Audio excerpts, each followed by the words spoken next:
Pembacaan Alkitab hari ke-44 terambil dari Amsal 4 ayat 20 sampai dengan 27, Matius 27 ayat 45 sampai dengan 66, Keluaran pasal 13 dan Keluaran pasal 14. Amsal pasal 4 ayat 20 sampai dengan 27.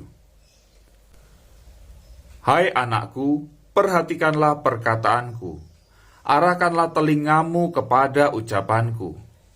Janganlah semuanya itu menjauh dari matamu, simpanlah itu di lubuk hatimu. Karena itulah yang menjadi kehidupan bagi mereka yang mendapatkannya, dan kesembuhan bagi seluruh tubuh mereka. Jagalah hatimu dengan segala kewaspadaan, karena dari situlah terpancar kehidupan.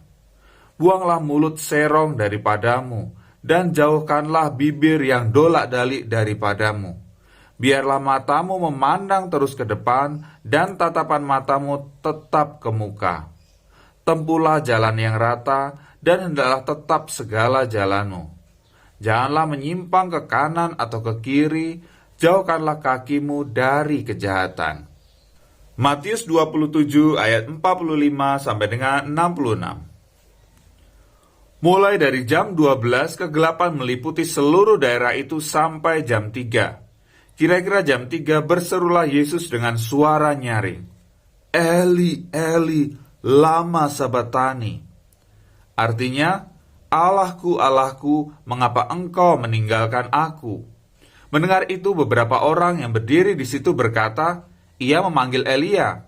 Dan segeralah datang seorang dari mereka, ia mengambil bunga karang, mencelupkannya ke dalam anggur asam, lalu mencucukkannya pada sebatang bulu dan memberi Yesus minum. Tetapi orang-orang lain berkata, jangan, baiklah kita lihat apakah Elia datang untuk menyelamatkan dia. Yesus berseru pula dengan suara nyaring lalu menyerahkan nyawanya. Dan lihatlah, tabir bait suci terbelah dua dari atas sampai ke bawah, dan terjadilah gempa bumi, dan bukit-bukit batu terbelah, dan kuburan-kuburan terbuka, dan banyak orang kudus yang telah meninggal bangkit. Dan sesudah kebangkitan Yesus, mereka pun keluar dari kubur, lalu masuk ke kota kudus dan menampakkan diri kepada banyak orang. Kepala pasukan dan prajurit-prajuritnya yang menjaga Yesus menjadi sangat takut ketika mereka melihat gempa bumi dan apa yang telah terjadi, lalu berkata, sungguh, ia ini adalah anak Allah. Dan ada di situ banyak perempuan yang melihat dari jauh, yaitu perempuan-perempuan yang mengikuti Yesus dari Galilea untuk melayani dia. Di antara mereka terdapat Maria Magdalena, dan Maria ibu Yakobus dan Yusuf, dan ibu anak-anak Zebedeus. Menjelang malam datanglah seorang kaya orang Arimatea yang bernama Yusuf dan yang telah menjadi murid Yesus juga. Ia pergi menghadap Pilatus dan meminta mayat Yesus. Pilatus memerintahkan untuk menyerahkannya kepadanya, dan Yusuf pun mengambil mayat itu, mengapaninya dengan kain lenan yang putih bersih, lalu membaringkannya di dalam kuburnya yang baru yang digalinya di dalam bukit batu. Dan sesudah menggulingkan sebuah batu besar ke pintu kubur itu, pergilah ia.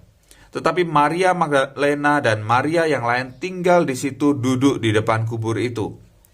Keesokan harinya, yaitu sesudah hari persiapan, datanglah imam-imam kepala dan orang-orang Farisi bersama-sama menghadap Pilatus.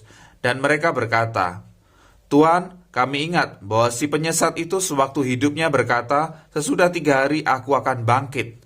Karena itu perintahkanlah untuk menjaga kubur itu sampai hari yang ketiga. Jikalau tidak, murid-muridnya mungkin datang untuk mencuri dia, lalu mengatakan kepada rakyat, ia telah bangkit dari antara orang mati, sehingga penyesatan yang terakhir akan lebih buruk akibatnya daripada yang pertama.